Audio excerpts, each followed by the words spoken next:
유진이가 내 방 서랍에서 찾았다는데? 서아는 깜짝 놀랐어요. 저는 거기 넣은 적 없어요. 시어머니가 다이아몬드 귀걸이를 들고 있었습니다. 그럼 이게 어떻게? 내 방에 있어? 시어머니의 목소리가 차갑게 식었습니다. 그때 준혁이 집에 들어왔어요. 서아, 이게 무슨 일이야? 저는 안 그랬어요. 정말이에요. 서아가 눈물을 글썽이며 말했습니다. 도대체 왜 그런 짓을 한 거야? 준혁의 목소리가 차가워졌어요. 왜 저를 믿지 않아요? 서아의 목소리가 떨렸습니다. 저는 안 했어요. 서아가 울먹이며 소리쳤습니다. 이들에게 어떤 일이 벌어진 걸까요? 오늘의 사연이 궁금하시면 끝까지 시청해주세요. 무료 버튼인 구독과 좋아요는 제게 큰 힘이 됩니다. 어디서 듣고 계신지 댓글로 남겨주시면 행복을 가득 담아 반갑게 인사드릴게요. 윤서아는 시댁 거실 한가운데 무릎을 꿇고 앉아 있었어요. 결혼한 지 석 달밖에 되지 않았지만 이미 그녀는 며느리라기보다 죄인처럼 느껴지는 시간들을 보내고 있었죠.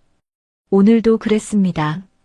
아침 일찍 정성껏 준비한 식사가 시어머니 입맛에 맞지 않았다는 이유로 그녀는 다시 이 자리에 앉아 있어야 했어요. 어머니, 제가 잘못했습니다. 서아의 목소리는 떨렸어요. 고개를 숙인 채 바닥만 바라보는 그녀의 손은 치마 자락을 꽉 쥐고 있었죠. 시어머니는 소파에 편안하게 앉은 채 찻잔만 내려다보고 있었습니다. 한참 동안 침묵이 흘렀어요. 그 침묵은 질책보다 더 무거웠죠.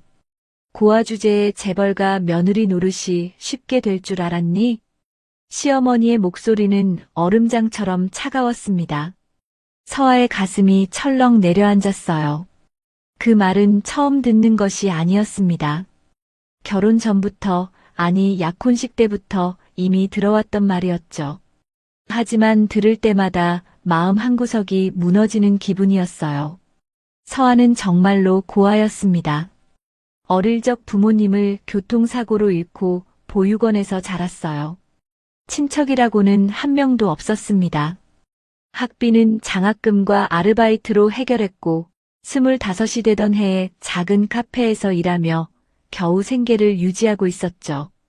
그런 그녀가 재벌가 장남과 결혼한다는 것은 누가 봐도 신데렐라 같은 이야기였어요. 하지만 동화는 현실이 아니었습니다. 말도 안 해? 그렇게 주눅 들어 있으면 누가 너를 며느리로 인정하겠니? 시어머니는 찻잔을 탁 내려놓으며 한숨을 쉬었어요.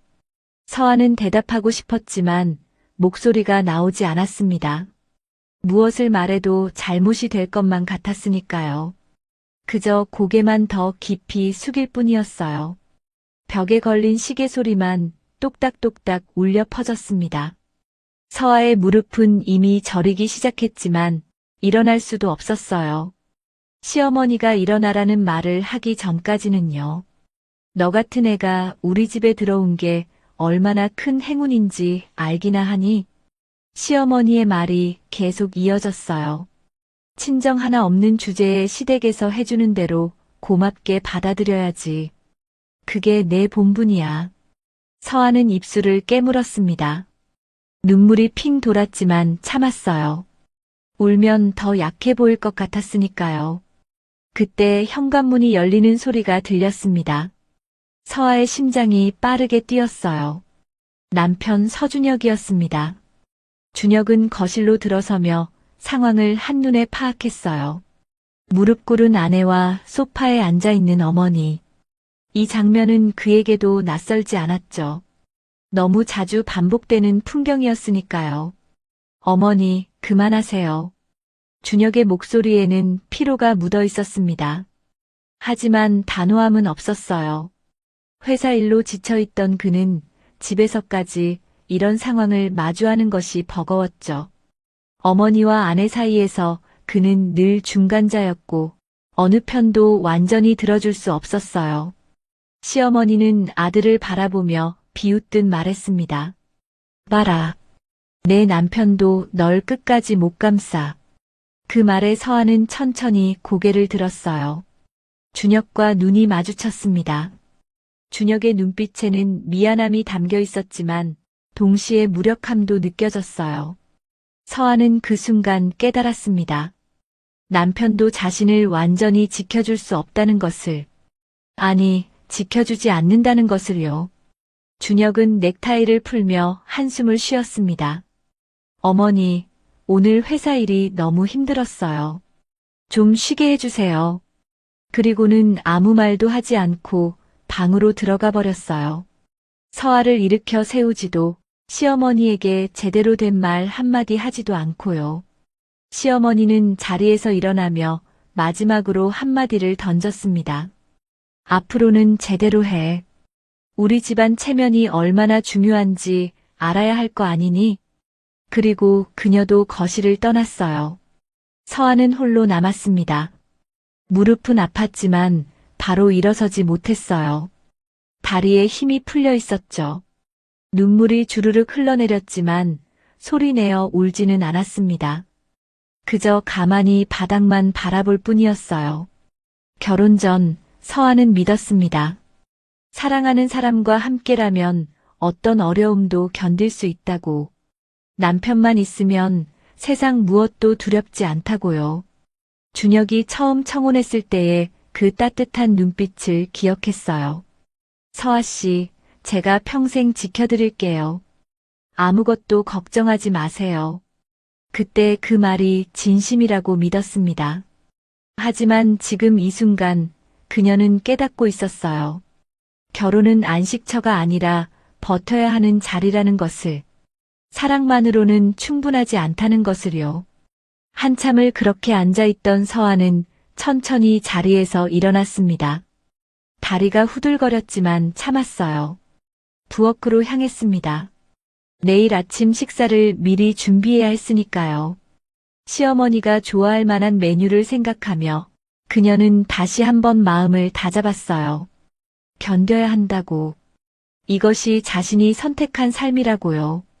냉장고 문을 열며 서아는 작게 한숨을 쉬었습니다. 거울에 비친 자신의 얼굴은 석 달 전보다 훨씬 초췌해져 있었어요. 볼은 움푹 들어갔고 눈 밑에는 다크서클이 짙게 드리워져 있었죠. 하지만 그럴 시간도 없었습니다.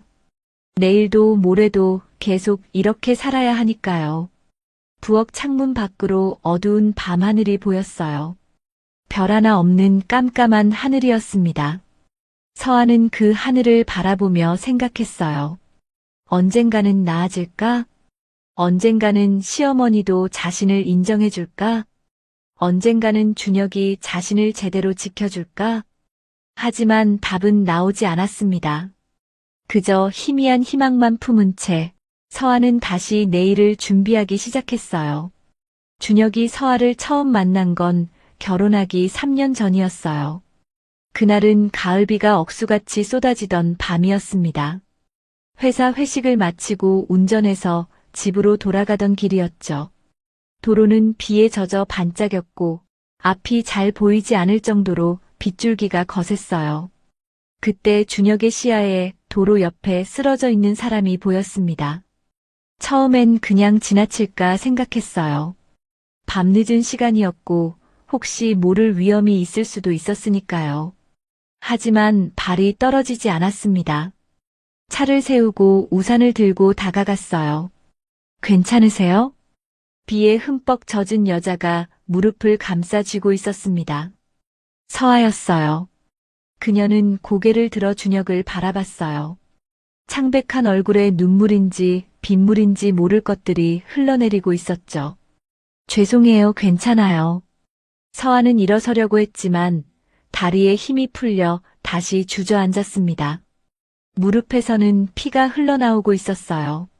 넘어진 지 꽤 된 것 같았습니다. 이렇게 다쳤는데 괜찮긴 뭐가 괜찮아요. 병원 가야죠. 준혁은 자연스럽게 서아를 부축했어요. 하지만 서아는 고개를 저었습니다. 병원 갈 돈이 없어요. 그 한마디에 준혁의 발걸음이 멈췄어요.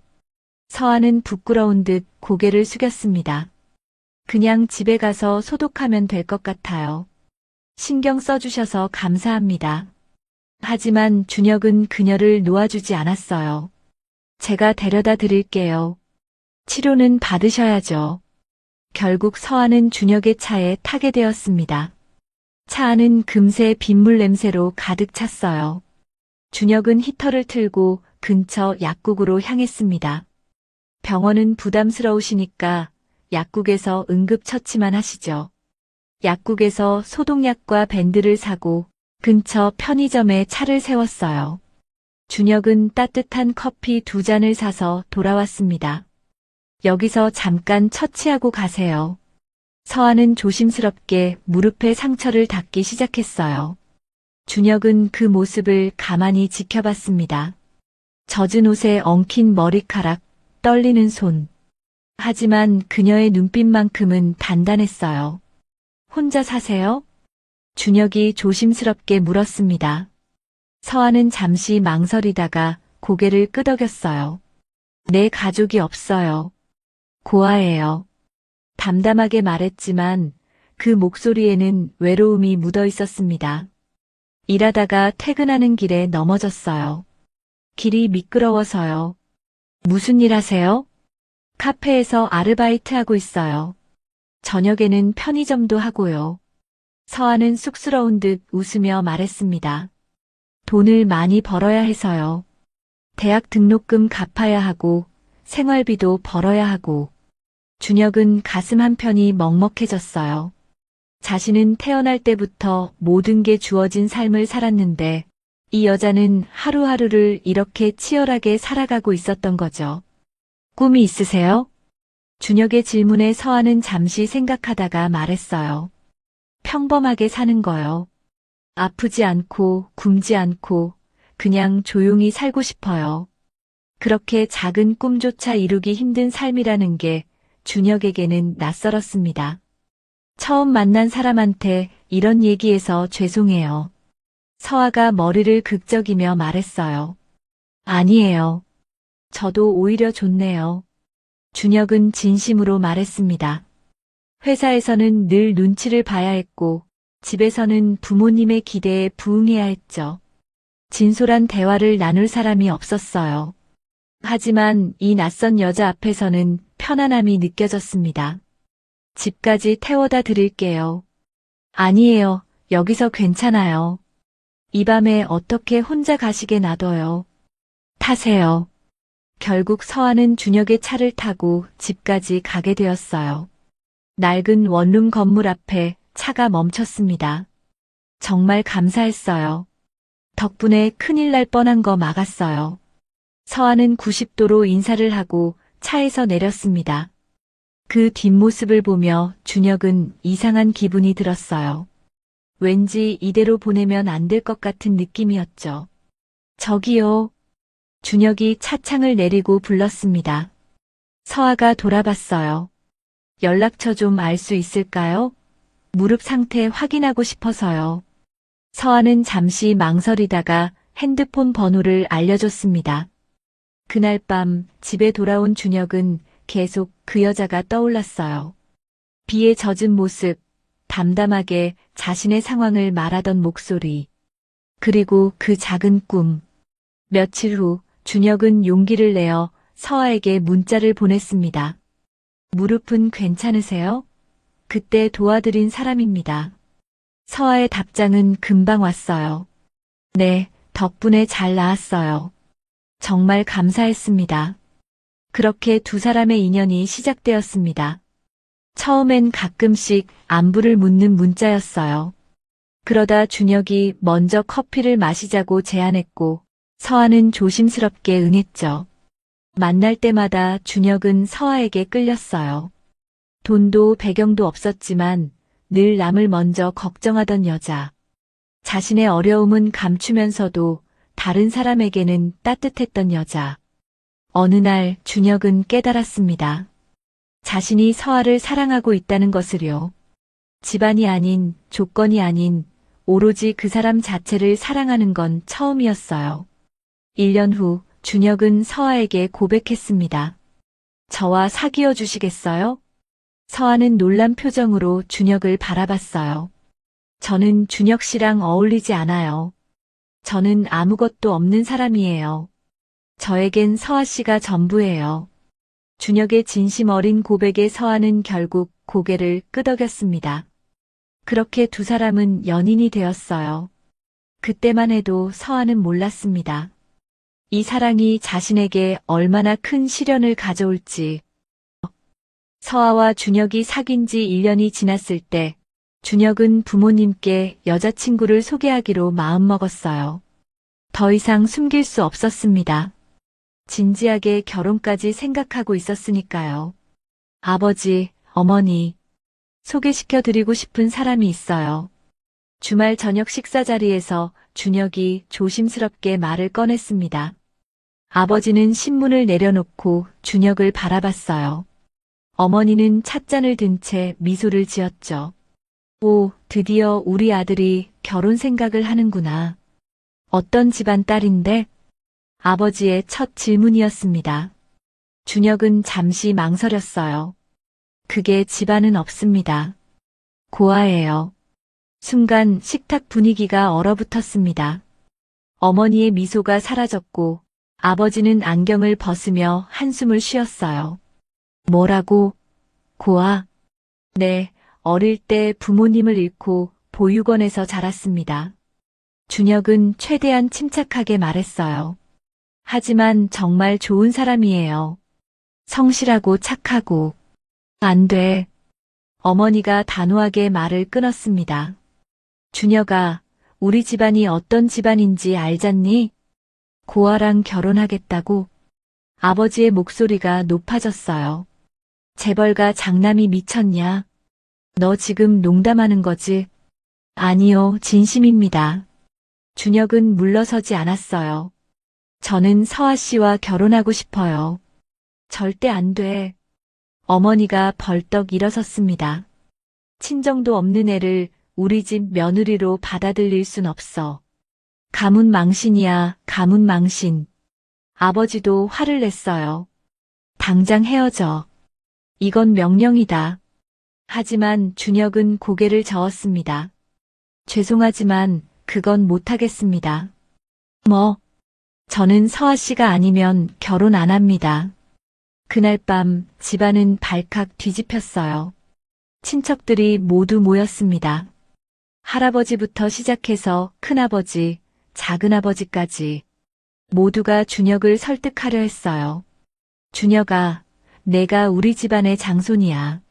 할아버지가 엄숙하게 말했습니다. 내 결혼은 너 혼자만의 문제가 아니란다. 집안의 체면과 명예가 걸린 일이야. 큰아버지도 거들었어요. 고아 출신을 데려오면 사람들이 뭐라고 하겠니? 우리 회사 이미지에도 안 좋아. 작은아버지는 현실적인 이야기를 꺼냈습니다. 주주들이 뭐라고 할지 생각해봐. 준혁은 모든 말을 들었지만 흔들리지 않았어요.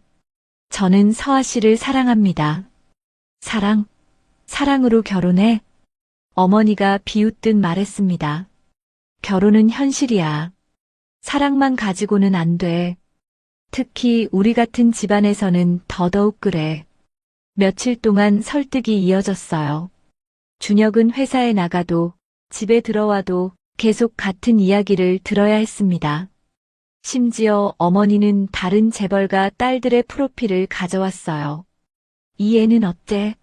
명문대 나왔고 집안도 좋고 이 집은 우리랑 사업상 연결되면 좋은데. 하지만 준혁은 단 한 번도 흔들리지 않았습니다. 그 모습에 아버지는 결국 최후 통첩을 했어요. 좋아. 그렇게 고집 부리려면 부려. 대신 회사 경영권 포기해. 집안과의 연도 모두 끊는 거야. 준혁은 잠시 침묵했습니다. 회사 경영권은 그가 평생 준비해온 것이었어요. 집안의 기대를 한 몸에 받으며 자랐고 언젠가 회사를 이끌 사람으로 키워졌죠. 그 모든 걸 포기하라는 말이었습니다. 하지만 준혁은 결심했어요. 알겠습니다. 포기하겠습니다. 가족들 모두 놀란 표정을 지었어요. 설마 정말 포기할 줄은 몰랐던 거죠. 대신 한 가지만 약속해 주세요. 준혁이 말했습니다. 서아를 인정해 주세요. 며느리로 받아주세요. 그럼 저는 회사도 집안의 모든 것도 지키겠습니다. 아버지와 어머니는 서로를 바라봤어요. 결국 어머니가 한숨을 쉬며 말했습니다. 좋아. 데려와봐. 대신 조건이 있어. 뭔데요? 결혼하면 우리 집에서 같이 살아야 해. 어머니의 말에 준혁은 당황했어요. 어머니, 그건 싫으면 결혼 허락 안 해. 아버지도 거들었습니다. 장남이 따로 나가 살 순 없어. 게다가 며느리 교육도 제대로 시켜야 하잖아. 어머니가 덧붙였어요. 고아 출신이니까 집안 예절도 모를 텐데. 우리가 직접 가르쳐야지. 준혁은 입술을 깨물었습니다. 서아에게 미안했어요. 시댁에서 함께 사는 건 서아에게 큰 부담이 될 게 뻔했으니까요. 하지만 선택의 여지가 없었습니다. 알겠습니다. 그렇게 하겠습니다. 그렇게 준혁은 서아에게 청혼했습니다. 서아 씨, 저와 결혼해 주세요. 서아는 눈물을 흘렸어요. 준혁 씨, 저 때문에 준혁 씨가 힘들어하는 거 다 알아요. 괜찮아요. 제 선택이에요. 하지만 서아 씨, 전 서아 씨 없는 삶은 상상할 수 없어요. 준혁은 서아의 손을 꽉 잡았습니다. 함께 해줄래요? 그리고 조심스럽게 덧붙였어요. 한 가지 말씀드릴 게 있어요. 뭔데요? 결혼하면 시댁에서 같이 살아야 해요. 서아의 표정이 굳었습니다. 우리 집안 규칙이래요. 장남은 본가에서 사는 게 원칙이라고. 그리고 어머니가 서아 씨한테 집안 예절을 가르쳐주고 싶대요. 서아는 잠시 침묵했어요. 시댁에서 산다는 건 쉽지 않은 일이었습니다. 특히 자신을 반대했던 시어머니와 함께 지붕 아래서 사는 건요. 하지만 준혁의 눈빛을 보니 마음이 흔들렸어요. 자신을 위해 이만큼 싸워준 사람인데. 알겠어요. 서아가 고개를 끄덕였습니다.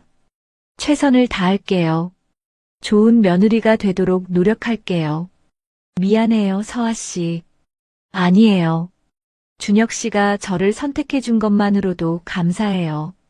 서아는 웃으며 말했지만 마음 한편으론 두려웠어요. 결혼식은 조촐하게 치러졌습니다. 서아 쪽 하객은 보육원 선생님과 친구 몇 명뿐이었어요. 준혁 쪽은 가족과 친척들이 가득했지만 그들의 표정은 밝지 않았죠. 특히 시어머니는 서아를 보는 내내 차가운 시선을 거두지 않았어요. 잘 부탁드립니다, 어머니. 서아가 공손하게 인사했지만 시어머니는 짧게 고개만 끄덕였습니다. 신혼여행은 일주일로 짧게 끝냈어요. 준혁이 회사 일로 바빴고 집안에서도 빨리 돌아오라는 압박이 있었으니까요. 신혼여행에서 돌아온 날 서아는 짐을 들고 시댁 대문 앞에 섰습니다. 거대한 저택이 그녀를 내려다보고 있었어요. 들어가요. 준혁이 서아의 손을 잡았습니다. 제가 옆에 있을게요. 하지만 그 약속은 지켜지지 않았어요. 시댁 생활이 시작되자마자 준혁은 회사 일로 바빠졌고 서아는 혼자 시어머니와 마주해야 했습니다. 그때부터 서아의 진짜 시련이 시작되었어요. 시댁 생활이 시작된 지 한 달이 지났어요. 서아는 매일 아침 5시에 일어났습니다. 시어머니보다 먼저 일어나 집안을 정리하고 아침 식사를 준비해야 했으니까요. 며느리가 시어머니보다 늦게 일어나면 안 되지. 첫날부터 시어머니가 못 박았던 말이었어요. 서아는 잠이 부족해도 참았습니다. 아침 식사는 항상 한식으로 준비해야 했어요. 밥, 국, 반찬 6가지. 시어머니의 입맛에 맞춰야 했죠. 이 국은 왜 이렇게 짜? 반찬이 너무 달아. 다시 해. 매일 아침 식탁에서 지적이 이어졌습니다. 서아는 그때마다 고개를 숙이고 사과했어요. 죄송합니다, 어머니. 다음부터 조심하겠습니다. 준혁은 식사를 하면서도 아무 말이 없었어요. 회사 생각에 정신이 없었으니까요. 준혁아, 넌 어서 먹고 출근해. 시어머니는 아들에게만 다정했습니다. 회사 일이 바쁜데 늦으면 안 되지. 준혁이 출근하고 나면 집은 더 조용해졌어요. 시아버지도 일찍 나가시고 집에는 서아와 시어머니만 남았습니다. 설거지 다 했으면 거실 청소해. 청소 끝나면 빨래 개켜놓고 점심 준비도 미리 해둬야지. 시어머니의 지시가 끊임없이 이어졌어요. 서아는 쉴 틈이 없었습니다. 결혼 2달째 되던 날, 둘째 아들 서준우도 결혼했어요. 둘째 며느리 최유진이 집에 들어왔습니다. 어머니, 안녕하세요. 유진이에요. 유진은 환하게 웃으며 인사했어요. 명문대 출신의 대기업 회장 딸이었죠. 어머, 우리 유진이. 얼마나 기다렸는지 몰라. 시어머니의 태도가 확연히 달랐습니다. 서아를 대할 때와는 완전히 다른 모습이었어요. 유진이는 편하게 지내. 힘들면 언제든 말하고. 네, 어머니. 감사해요. 그날 저녁 식사 자리에서였어요. 온 가족이 모여 앉았습니다. 시아버지, 시어머니, 준혁, 서아, 준우, 유진. 형님, 처음 뵙겠습니다. 유진이 서아에게 공손하게 인사했어요. 반가워요. 편하게 지내요. 서아도 웃으며 대답했습니다. 하지만 식사가 시작되자 분위기가 달라졌어요. 유진아, 이것도 먹어봐. 맛있어. 시어머니가 계속 유진에게만 음식을 권했습니다. 형님이 만드신 건가요? 유진이 서아를 보며 물었어요. 아니야. 아직 멀었어. 시어머니가 대신 대답했습니다. 맛이 들쭉날쭉해. 아직 배워야 할 게 많지. 서아는 고개를 숙였어요. 형님, 친정이 어디세요? 유진이 순수한 호기심으로 물었습니다. 순간 식탁이 조용해졌어요. 서아는 어떻게 대답해야 할지 몰랐습니다. 형님은 친정이 없잖아요. 시어머니가 차갑게 말했어요. 유진의 얼굴이 굳었습니다. 아, 죄송해요. 제가 실례를. 괜찮아요. 서아가 억지로 웃으며 말했어요. 저는 어릴 때 부모님을 여의었어요. 보육원에서 자랐죠. 식사 내내 분위기는 무겁게 가라앉았습니다. 그날 이후로 유진은 서아에게 조심스러워졌어요. 하지만 시어머니의 태도는 변하지 않았습니다. 서아야, 넌 설거지해. 유진이는 피곤할 테니까 쉬어. 아니에요, 어머니. 제가 도와드릴게요. 유진이 일어서려 하자 시어머니가 손을 저었어요. 아니야. 유진이는 명절 때만 도와줘도 돼. 서아는 우리 집 큰 며느리니까 당연히 해야지. 서아는 아무 말도 하지 않고 설거지를 시작했어요. 부엌에서 그릇을 닦으며 눈물이 났지만 참았습니다. 저녁이 되면 준혁이 돌아왔어요. 하지만 준혁은 늘 지쳐 있었습니다. 오늘도 힘들었어? 서아가 조심스럽게 물었어요. 응, 회사 일이 생각보다 복잡해. 준혁은 넥타이를 풀며 한숨을 쉬었습니다. 어머니는 괜찮으셨어? 응, 괜찮았어. 서아는 거짓말을 했어요. 준혁에게 걱정을 끼치고 싶지 않았으니까요. 그래, 다행이다. 준혁은 그 말을 믿었습니다. 아니, 믿고 싶어 했어요. 집안일까지 신경 쓸 여유가 없었으니까요. 어느 날 집에서 부인의 사교 모임이 열렸어요. 시어머니의 친구들이 모여 차를 마시는 자리였죠. 명품 옷을 차려입은 부인들이 거실에 앉아 있었습니다. 어머님, 며느리가 둘이나 되시니 좋으시겠어요. 한 부인이 말했어요. 둘째 며느리는 최 회장님 따님이시죠? 맞아요. 유진이는 정말 괜찮은 애예요. 시어머니가 자랑스럽게 말했습니다. 그럼 큰 며느리는 어느 집안이세요? 다른 부인이 호기심 어린 눈으로 물었어요. 큰 며느리는 집안이 없어요. 시어머니가 짧게 대답했습니다. 어머, 그게 무슨 말씀이세요? 고아예요. 순간 거실이 조용해졌습니다. 부인들은 서로 눈치를 보며 찻잔만 들었어요. 아, 그러시군요. 한 부인이 어색하게 웃으며 말했습니다. 요즘은 그런 것도 문제가 안 되죠. 그래도 장남댁인데. 다른 부인이 작게 중얼거렸어요. 서아는 부엌에서 그 대화를 모두 들었습니다. 과일을 준비하던 손이 멈췄어요. 가슴이 먹먹했습니다. 근데 어머님 고생 많으시겠어요. 한 부인이 동정 어린 목소리로 말했어요. 친정 도움도 받을 수 없으니.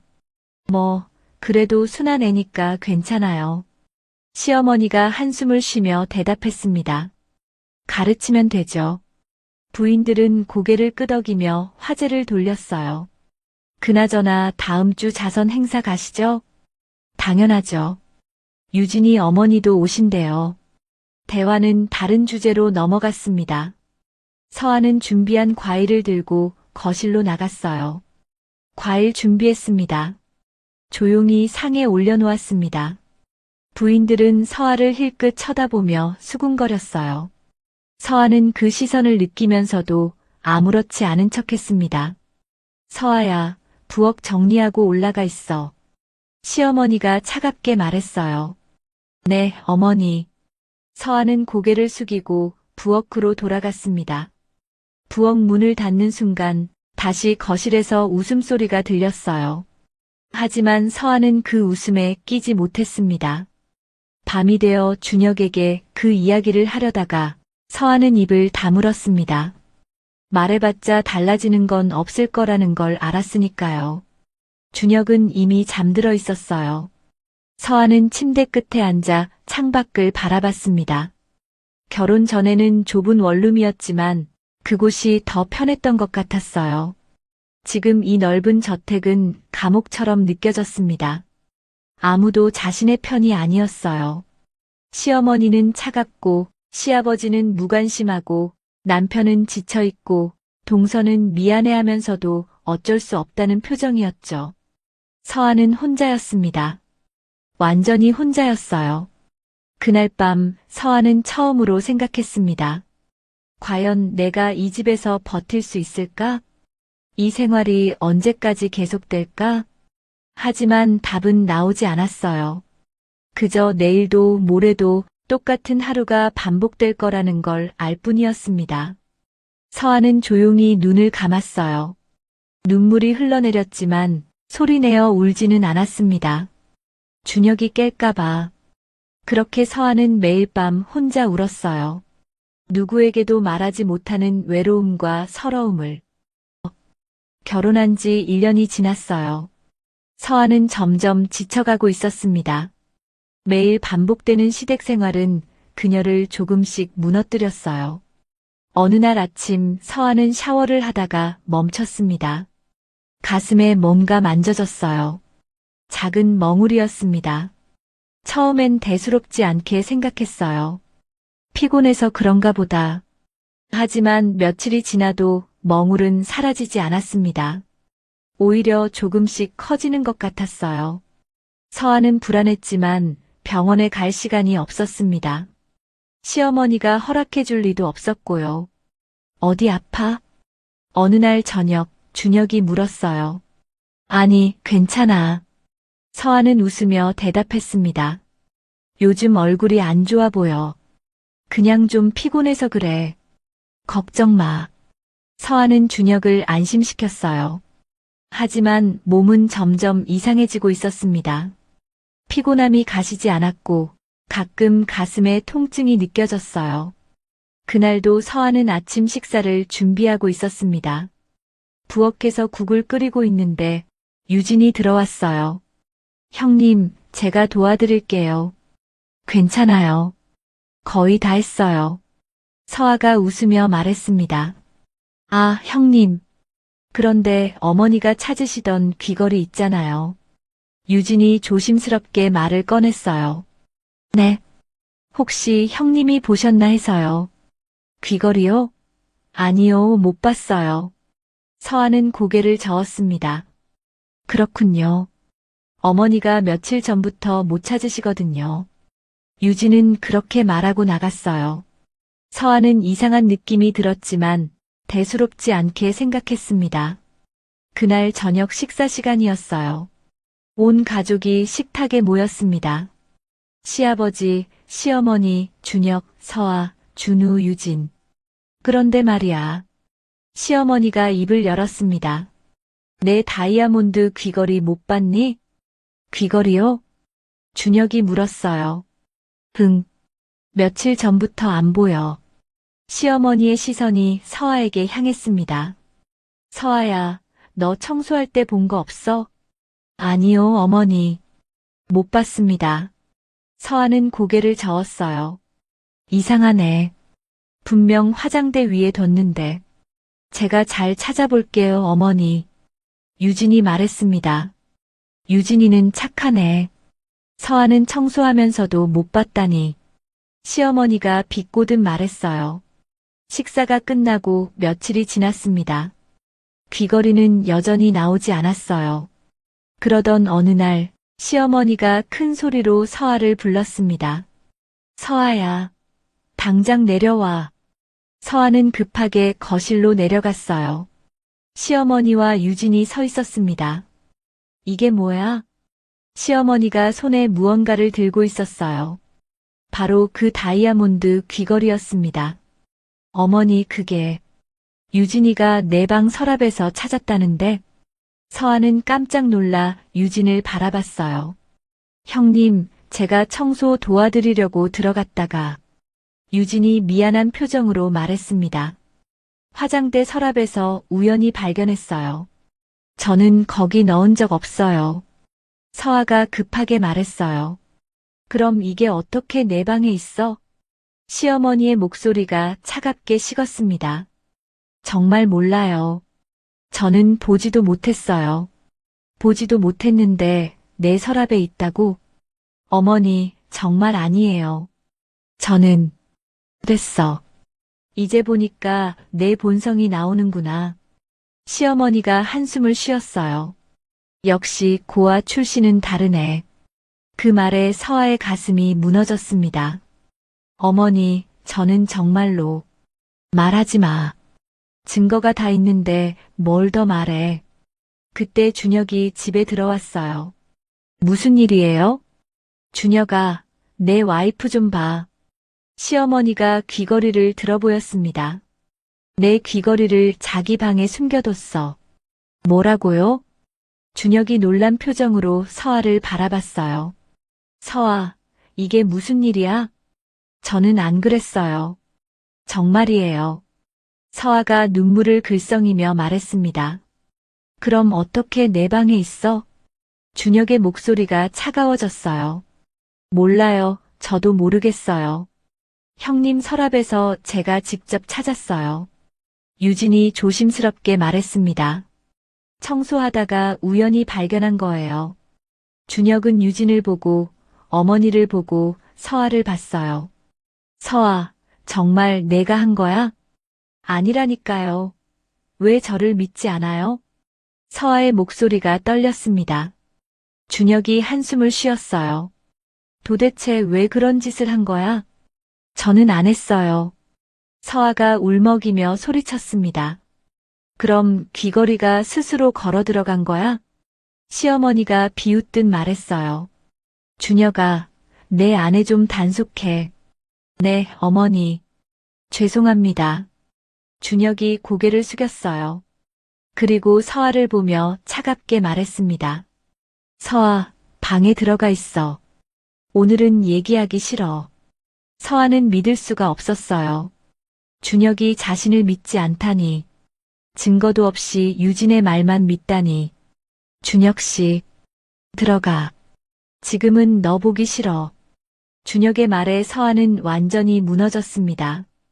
방으로 돌아온 서아는 침대에 주저앉았어요. 눈물이 주르륵 흘러내렸습니다. 자신은 아무것도 하지 않았는데 아무도 믿어주지 않았어요. 특히 준혁이. 자신을 지켜줘야 할 남편이 자신을 의심했습니다. 며칠 전부터 서아는 병원 검사 결과를 받았어요. 유방암 사기. 준혁에게 말하려고 했었습니다. 오늘 저녁 용기를 내서 말하려고 했었어요. 하지만 이제는 말하고 싶지 않았습니다. 자신을 믿지도 않는 사람에게. 다음 날 서아는 몰래 병원에 갔습니다. 검사 결과가 나왔습니다. 의사의 표정이 심각했어요. 유방암 사기입니다. 빨리 치료를 시작해야 해요. 항암 치료와 수술이 필요합니다. 의사의 설명이 귀에 들어오지 않았어요. 보호자분께 말씀드려야 하는데. 아니요, 말하지 마세요. 서아가 고개를 저었습니다. 혼자 치료받을 거예요. 병원을 나서는 서아의 발걸음은 무거웠어요. 죽음이 눈앞에 다가왔지만 말할 사람이 아무도 없었습니다. 집으로 돌아오는 길, 서아는 결심했어요. 이혼하기로. 자신을 믿지 않는 사람과 함께 있을 이유가 없었어요.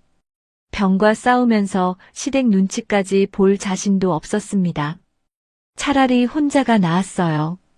그날 밤 준혁이 방에 들어왔습니다. 서아야. 준혁 씨, 이혼해요. 서아가 먼저 말을 꺼냈어요. 준혁은 깜짝 놀라 서아를 바라봤습니다. 갑자기 무슨 소리야? 더 이상 못 살겠어요. 귀걸이 때문에 그래. 그건 귀걸이는 시작일 뿐이에요. 서아가 고개를 저었습니다. 준혁 씨는 저를 믿지 않잖아요. 서아야, 미안해. 내가 너무 화가 나서. 저는 안 했다고 말했어요. 하지만 준혁 씨는 믿지 않았죠. 서아의 목소리는 담담했습니다. 이제 와서 미안하다고 해도 소용없어요. 서아야, 진정해. 우리 다시 얘기해보자. 할 얘기 없어요. 이혼 서류 준비해주세요. 서아는 돌아서서 짐을 싸기 시작했습니다. 며칠 후 두 사람은 정말로 이혼했어요. 시댁 식구들은 오히려 안도했습니다. 역시 고아 출신은 안 되더라. 시어머니가 중얼거렸어요.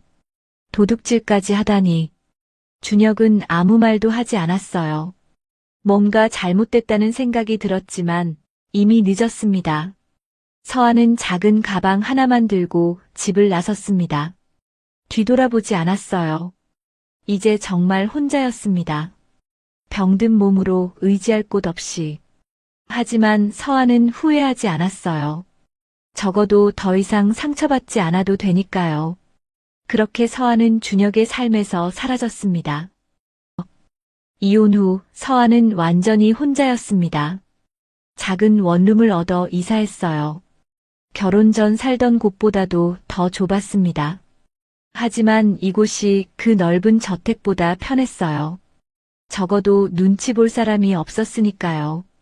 서아는 바로 병원 치료를 시작했습니다. 항암 치료를 시작하겠습니다. 담당 의사가 설명했어요. 힘들 거예요. 각오하셔야 합니다. 괜찮아요. 견딜 수 있어요.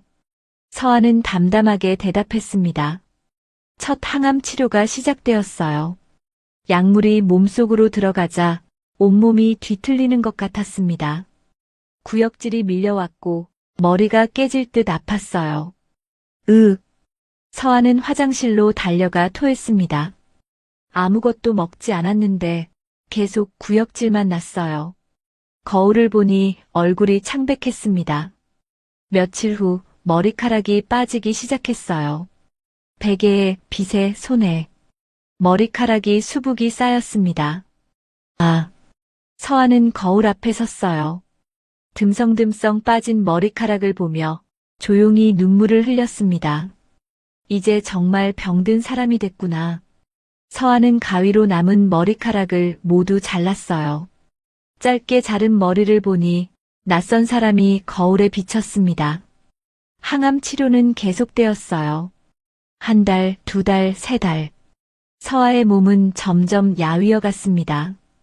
밥을 먹어도 토했고 잠을 자도 피곤했어요. 체중이 10kg이나 빠졌습니다. 혼자 사세요? 간호사가 조심스럽게 물었어요. 네. 가족은요? 없어요. 서아는 짧게 대답했습니다. 간호사는 안타까운 표정을 지었어요. 힘드시겠어요. 혼자서 이 치료를 견디시다니. 괜찮아요. 익숙해요. 서아는 웃으며 말했습니다. 혼자 사는 것도, 혼자 아픈 것도 익숙했으니까요. 어느 날 서아는 길을 걷다가 성당 앞을 지나게 되었어요.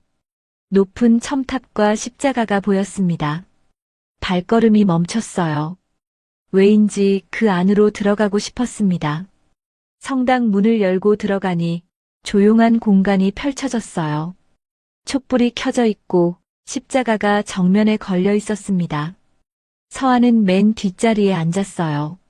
이상하게 마음이 편안해졌습니다. 눈물이 흘러내렸어요. 참았던 눈물이 터져 나왔습니다. 제발 살게 해주세요. 서아는 두 손을 모았습니다. 사람답게 살게 해주세요. 제발요. 그렇게 한참을 울었어요. 괜찮으세요? 누군가 다가왔습니다. 수녀복을 입은 나이든 여자였어요. 네, 괜찮아요. 서아는 급하게 눈물을 닦았습니다. 힘든 일이 있으신가 봐요. 수녀님이 옆에 앉았어요. 혼자 견디기 힘드시죠? 그 말에 서아는 또 눈물이 났습니다. 저는 병에 걸렸어요.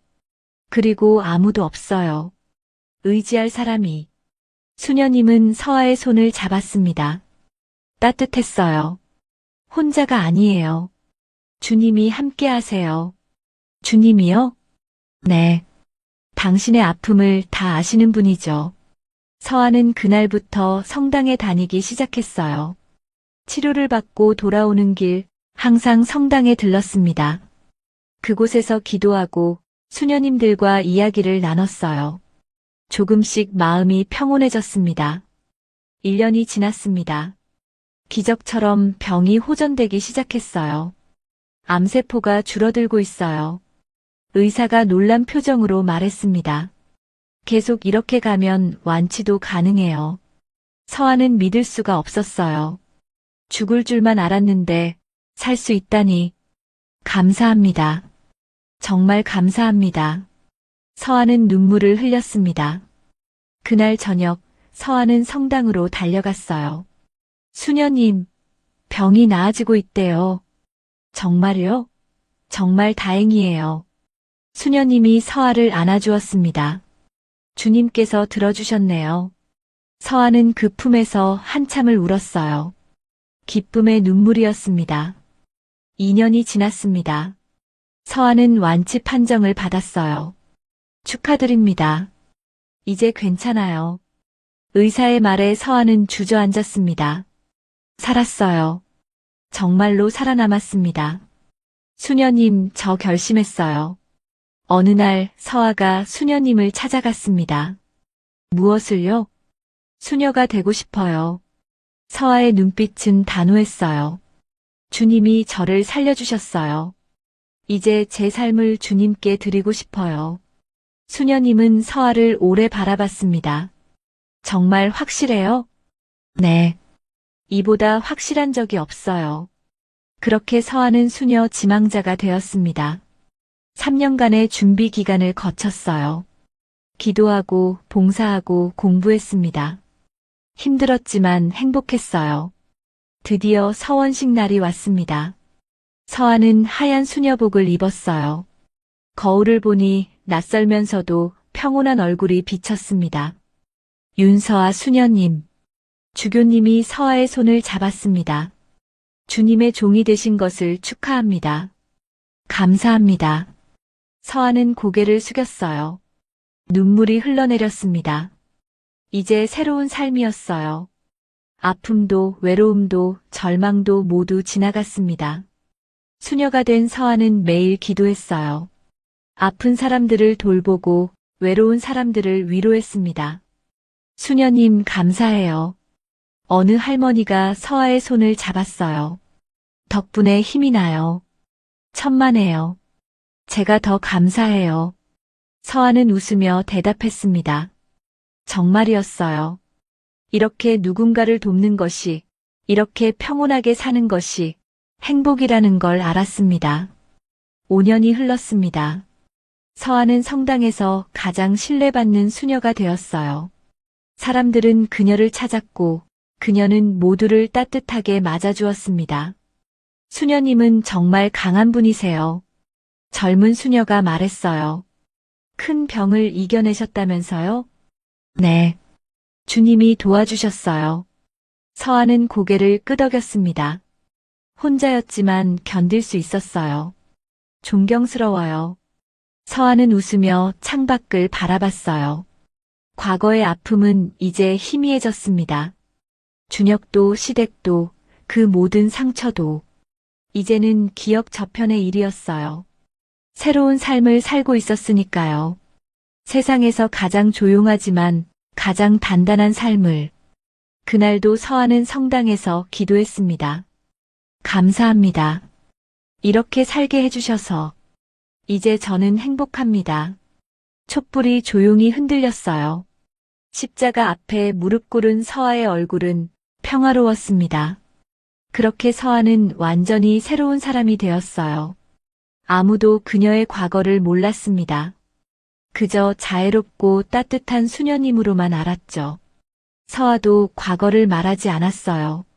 그럴 필요가 없었으니까요. 이제 그녀는 윤서아 수녀였습니다. 그것으로 충분했어요. 이혼 후 5년이 지났습니다. 준혁의 삶은 겉보기엔 평온했어요. 회사 일은 순조로웠고 경영 실적도 좋았습니다. 하지만 마음 한편은 늘 무거웠어요. 서아와 헤어진 그날 이후 뭔가 잘못됐다는 생각이 떠나지 않았습니다. 형, 요즘 왜 그래? 멍하니 있고.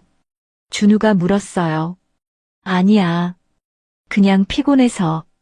준혁은 고개를 저었습니다. 하지만 사실은 피곤함이 아니었어요. 공허함이었습니다. 어느 날 집에서 또 문제가 생겼습니다. 어머니, 제 목걸이 못 보셨어요? 유진이 당황한 표정으로 물었어요. 목걸이? 무슨 목걸이? 시어머니가 물었습니다.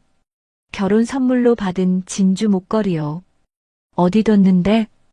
분명 서랍에 넣어뒀는데 없어요. 유진이 방을 뒤지기 시작했어요.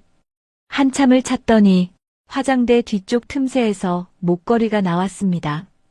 어머, 여기 있었네요. 유진이 안도하며 말했어요. 떨어진 거였구나. 그 순간 준혁의 머릿속에 섬광이 지나갔습니다. 5년 전 서아를 몰아붙였던 그 귀걸이 사건. 형, 왜 그래? 얼굴이 하얘. 준우가 걱정스럽게 물었어요. 아니야, 잠깐 나갔다 올게. 준혁은 급하게 밖으로 나갔습니다. 차에 앉아 한참을 생각했어요. 그때 귀걸이도 이렇게 떨어진 걸까? 서아의 방 서랍 뒤로. 유진이 청소하다가 실수로 밀어 넣은 걸까? 설마. 준혁의 가슴이 철렁 내려앉았습니다. 만약 그렇다면 자신은 서아에게 너무 큰 잘못을 한 거였어요. 그날 이후 준혁은 서아 생각이 떠나지 않았습니다. 회사에 있어도 집에 있어도 서아의 얼굴이 떠올랐어요. 이혼해요. 담담하게 말하던 서아의 표정. 저는 안 했어요. 믿어달라고 하던 서아의 눈빛. 왜 저를 믿지 않아요? 떨리던 서아의 목소리. 준혁은 괴로웠습니다. 며칠 후 준혁은 회사에서 큰 스트레스를 받았어요. 주요 거래처와 문제가 생겼고 이사회에서 질책을 받았습니다. 집에 가기 싫다. 준혁은 차를 몰며 생각했어요. 집에 가봤자 시어머니의 잔소리만 들을 게 뻔했으니까요. 무심코 차를 몰다가 어느 성당 앞에 멈춰 섰습니다. 여기가 어디지? 준혁은 성당을 올려다봤어요. 높은 첨탑과 십자가가 보였습니다. 왠지 안으로 들어가고 싶었어요. 조용한 곳에서 쉬고 싶었습니다. 성당 문을 열고 들어갔어요. 고요한 공간이 펼쳐졌습니다. 촛불이 켜져 있고 사람들이 기도하고 있었어요. 준혁은 맨 뒷자리에 앉았습니다. 이상하게 마음이 편안해졌어요. 그때 앞쪽에서 하얀 수녀복을 입은 여자가 일어났습니다. 노부인을 부축하며 천천히 걸어가는 모습이 보였어요. 수녀의 얼굴이 옆으로 보이는 순간 준혁은 숨이 멎었습니다. 서아, 믿을 수가 없었어요. 하지만 분명했습니다. 그 옆모습, 그 걸음걸이, 윤서아였어요. 준혁은 자리에서 벌떡 일어났습니다. 하지만 다리가 떨려 움직이지 못했어요. 서아는 노부인을 성당 밖으로 안내하고 다시 안으로 들어왔습니다. 촛불을 정리하고 기도서를 정돈하고 조용히 일하는 모습이었어요. 준혁은 그 모습을 넋을 잃고 바라봤습니다. 서아는 많이 달라져 있었어요. 5년 전보다 더 말랐지만 얼굴은 평온했습니다. 수녀복을 입은 그녀는 신성해 보이기까지 했어요. 수녀님 수고하셨어요. 다른 수녀가 다가와 말했습니다. 아니에요. 당연한 일이죠. 서아의 목소리였어요. 부드럽고 차분한 목소리. 준혁은 그 목소리를 듣는 순간 눈물이 났습니다. 미사가 끝나고 사람들이 빠져나갔어요. 준혁은 자리에 남아 있었습니다. 서아가 혼자 남아 성당을 정리하고 있었어요. 준혁은 천천히 다가갔습니다. 저기, 서아가 돌아봤어요. 두 사람의 눈이 마주쳤습니다. 서아의 눈이 커졌어요. 준혁 씨? 서아. 한참 동안 침묵이 흘렀습니다. 여기서 뭐 하세요? 서아가 먼저 입을 열었어요. 목소리는 평온했지만 손이 미세하게 떨리고 있었습니다. 그냥 지나가다가. 준혁은 거짓말을 했어요. 그렇군요. 서아는 고개를 끄덕이고 다시 일을 시작했습니다. 서아야.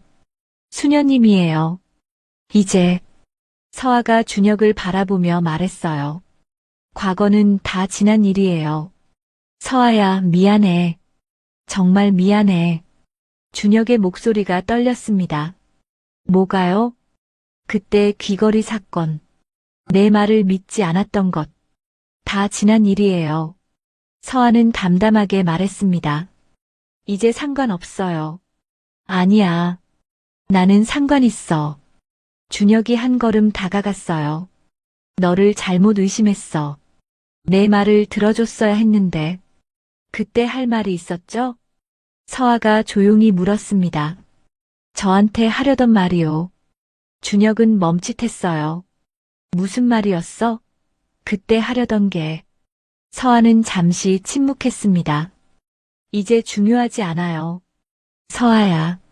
전 이제 다른 삶을 살고 있어요. 서아가 수녀복 자락을 만지며 말했어요. 주님께 제 삶을 드렸어요. 왜 수녀가 된 거야? 준혁이 울먹이며 물었습니다. 제가 살아남았거든요. 서아가 조용히 말했어요. 큰 병을 앓았어요. 사기암이었죠. 뭐? 준혁은 믿을 수가 없었어요. 그때 하려던 말이 그거였어? 서아는 대답하지 않았습니다. 혼자서 그 병을 이겨냈어? 준혁의 눈에서 눈물이 흘러내렸어요. 주님이 도와주셨어요. 서아가 십자가를 바라보며 말했습니다. 그래서 이렇게 살기로 했어요. 준혁은 그 자리에 주저앉았습니다. 모든 퍼즐이 맞춰졌어요. 서아가 왜 예민했는지, 왜 얼굴이 안 좋았는지, 왜 말하려고 했는지, 모든 게 이해되었습니다.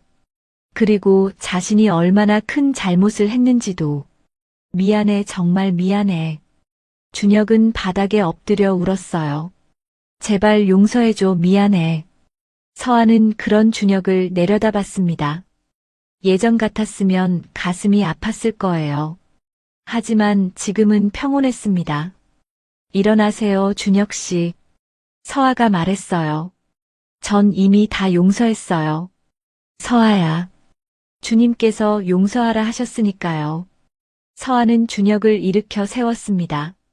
이제 그만 가세요. 평안히 사세요. 서아야 나.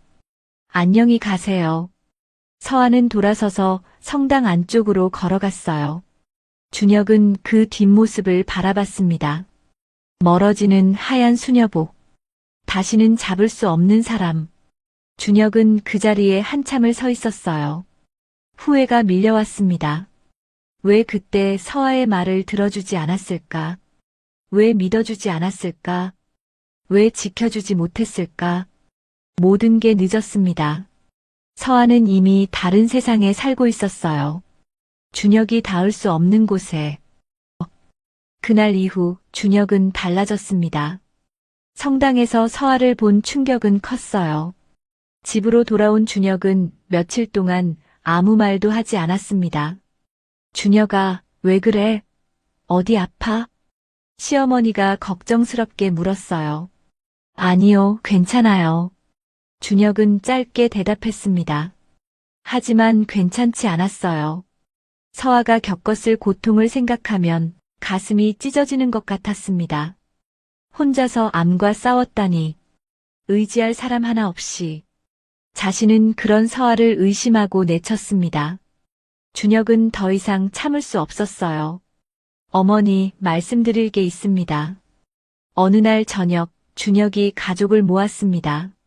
시아버지, 시어머니, 준우, 유진. 무슨 일이니? 시어머니가 물었어요. 저 집을 나가려고 합니다. 순간 거실이 조용해졌습니다. 뭐라고? 시아버지가 안경을 벗으며 물었어요. 집을 나간다니 무슨 소리야? 이 집에서 더 이상 살 수 없어요. 준혁의 목소리는 단호했습니다. 준혁아, 내가 미쳤니? 시어머니가 소리쳤어요. 장남이 어떻게 집을 나가? 죄송합니다. 하지만 결심했습니다. 왜 갑자기 이러는 거야? 준우가 놀라서 물었어요. 형, 무슨 일 있어? 준혁은 잠시 침묵했습니다. 서아를 만났습니다. 모두의 표정이 굳었어요. 서아, 그 여자를. 시어머니가 비웃듯 말했습니다. 그 애가 뭐라고 했길래? 서아는 사기암을 알았습니다. 준혁의 목소리가 떨렸어요. 혼자서요. 의지할 사람 하나 없이. 뭐? 가족들이 놀란 표정을 지었어요. 그때 저한테 말하려고 했대요. 준혁의 눈에 눈물이 맺혔습니다. 하지만 우리는 귀걸이 사건으로 서아를 의심하고 몰아붙였죠. 그 애가 죽을 병을 앓고 있는데도요. 시어머니의 얼굴이 창백해졌어요. 그래서 어쩌자는 거니? 제 아내를 무시한 사람들. 준혁이 가족들을 둘러봤어요. 저는 그런 사람들과 더 이상 함께 살 수 없습니다. 준혁아, 내 아내를 무시한 사람, 나도 가족으로 안 봅니다. 준혁은 단호하게 말했습니다. 회사 경영은 계속하겠습니다. 하지만 이 집에는 돌아오지 않겠습니다. 준혁은 방으로 들어가 짐을 쌌습니다. 형, 정말 가는 거야? 준우가 문 앞에 섰어요. 응. 서아 누나 때문에 내가 너무 큰 잘못을 했어. 준혁이 가방을 들고 집을 나섰습니다. 시어머니가 막아섰지만 준혁은 그냥 지나쳤어요. 준혁은 작은 아파트를 얻었습니다. 그리고 매일 성당을 찾았어요. 멀리서 서아를 바라봤습니다. 한 달이 지났습니다. 준혁은 여전히 성당에 나갔어요. 서아도 준혁이 오는 걸 알고 있었습니다. 하지만 피했어요. 수녀님, 저 남자분이 계속 오시는데. 다른 수녀가 말했습니다. 알아요. 서아는 한숨을 쉬었어요. 제 전남편이에요. 어머, 그러시군요. 그냥 내버려 두세요. 곧 그만 올 거예요. 하지만 준혁은 그만두지 않았습니다. 2개월, 3개월이 지나도 여전히 성당에 나왔어요. 미사에 참석하고 봉사활동을 도왔습니다. 저 남자 진심인가 봐요. 수녀님들이 수군거렸어요. 매일 오잖아요. 비가 오나 눈이 오나. 서아도 알고 있었습니다. 준혁의 진심을. 어느 날 서아가 먼저 다가갔어요. 준혁 씨, 이제 그만 오세요. 싫어. 준혁이 고개를 저었습니다. 난 포기 안 해. 전 이미 주님께 제 삶을 드렸어요. 알아. 하지만 기다릴 거야. 준혁의 눈빛은 진지했어요. 평생이라도 기다릴 거야. 왜 이러세요? 서아의 목소리가 떨렸습니다. 너무 늦게 깨달았어. 준혁이 서아의 손을 잡았어요. 내가 얼마나 소중한 사람인지, 너 없이는 살 수 없다는 걸. 놓으세요. 서아가 손을 빼려 했지만 준혁은 놓지 않았습니다. 서아야, 제발. 한 번만 기회를 줘. 이미 끝났어요. 아니야. 내 마음속에선 끝나지 않았어. 준혁의 눈에서 눈물이 흘렀어요. 널 제대로 사랑하지 못한 게 후회돼. 지켜주지 못한 게 후회돼. 이제 와서 후회해도 소용없어요. 알아. 하지만 다시 시작할 순 없을까? 서아는 흔들렸습니다. 준혁의 진심이 느껴졌으니까요. 저는 수녀예요. 환속할 수 있잖아. 준혁이 간절하게 말했어요. 내가 원한다면. 서아는 대답하지 못했어요. 마음이 흔들리고 있었습니다. 며칠 후 서아는 원장 수녀님을 찾아갔습니다. 수녀님, 상담하고 싶은 게 있어요. 말씀하세요. 서아는 모든 이야기를 했어요. 준혁과의 과거, 그리고 지금의 고민을. 수녀님, 제가 흔들리고 있어요. 그 남자분을 사랑하나요? 원장 수녀님이 물었습니다. 서아는 한참을 침묵했어요. 모르겠어요. 하지만 미워하지는 않아요. 주님께서는 용서를 가르치셨어요. 원장 수녀님이 서아의 손을 잡았습니다. 하지만 당신의 행복도 중요해요. 제 행복은 여기 있어요. 정말요? 확실해요? 서아는 대답하지 못했습니다. 기도해 보세요. 주님께서 답을 주실 거예요. 서아는 밤새 기도했어요. 주님, 제게 답을 주세요. 제가 어떻게 해야 하는지. 다음 날 아침, 서아는 결심했습니다. 준혁을 만나러 갔어요. 준혁 씨. 서아. 준혁이 놀라며 일어섰습니다. 할 말이 있어요. 서아가 조용히 말했어요. 저 환속하기로 했어요. 준혁의 눈이 커졌습니다. 정말? 네. 하지만 조건이 있어요. 뭐든지 할게. 천천히 다시 시작해요. 처음부터. 서아가 준혁을 바라봤어요. 제대로 된 사랑을 해줄 수 있어요? 당연하지. 평생. 준혁이 서아를 꽉 안았습니다. 고마워. 정말 고마워. 서아는 환속 절차를 시작했어요. 몇 개월이 걸렸습니다. 그동안 준혁과 서아는 천천히 다시 알아갔어요. 데이트를 하고 대화를 나누고 서로를 이해했습니다. 이번엔 다를 거야. 준혁이 약속했어요. 널 끝까지 지킬 거야. 1년 후 두 사람은 다시 결혼식을 올렸습니다. 작고 조촐한 결혼식이었어요. 시댁 식구들은 오지 않았습니다. 준혁이 초대하지 않았으니까요. 이제 우리 둘이서 살자. 준혁이 서아의 손을 잡았어요. 아무도 우릴 방해할 수 없어. 두 사람은 작은 집에서 살기 시작했습니다. 준혁은 회사 일을 줄였어요. 서아와 함께 있는 시간이 더 중요했으니까요. 오늘 저녁 뭐 먹을까? 내가 만들어줄게. 아니야. 우리 같이 만들자. 부엌에서 함께 요리하고, 함께 웃고, 함께 사랑했습니다. 2년 후 서아가 임신했어요. 준혁아, 나 아기가 생겼어. 준혁은 서아를 안아 올렸습니다. 정말? 정말이야? 응. 두 사람은 눈물을 흘렸어요. 기쁨의 눈물이었습니다. 기적이야.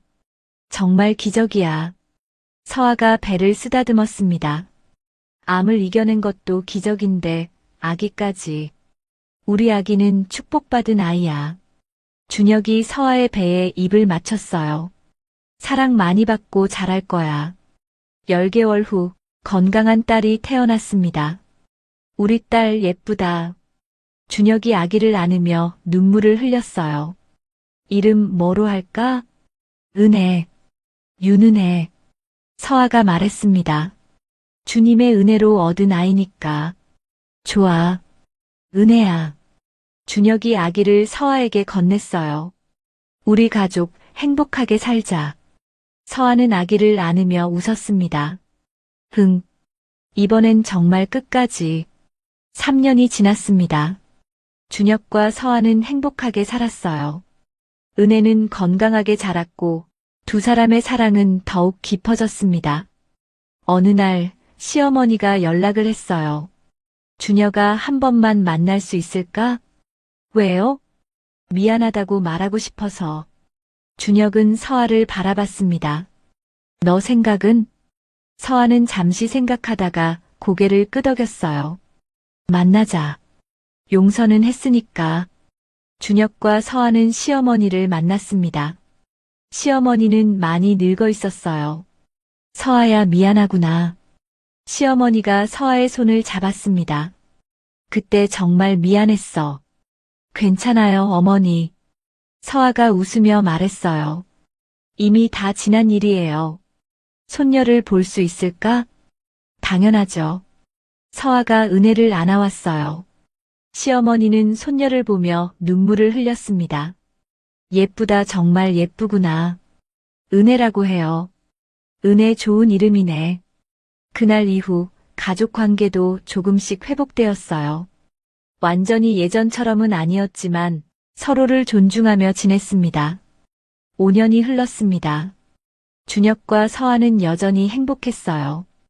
은혜는 초등학교에 입학했고 두 사람은 둘째를 계획하고 있었습니다. 여보, 행복해?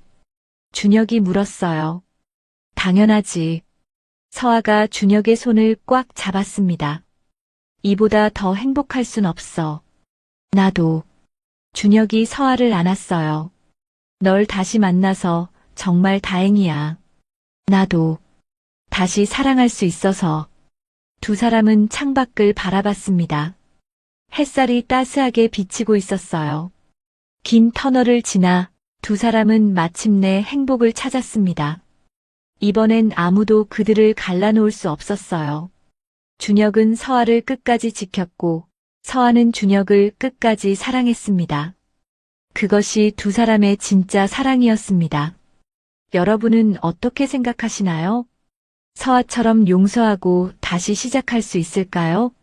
아니면 한번 상처받은 사랑은 돌이킬 수 없다고 생각하시나요? 여러분이라면 준혁에게 다시 기회를 줬을까요? 댓글로 여러분의 생각을 들려주세요. 그리고 이 이야기가 마음에 드셨다면 좋아요와 구독 부탁드립니다. 다음에도 더 좋은 이야기로 찾아뵙겠습니다. 감사합니다.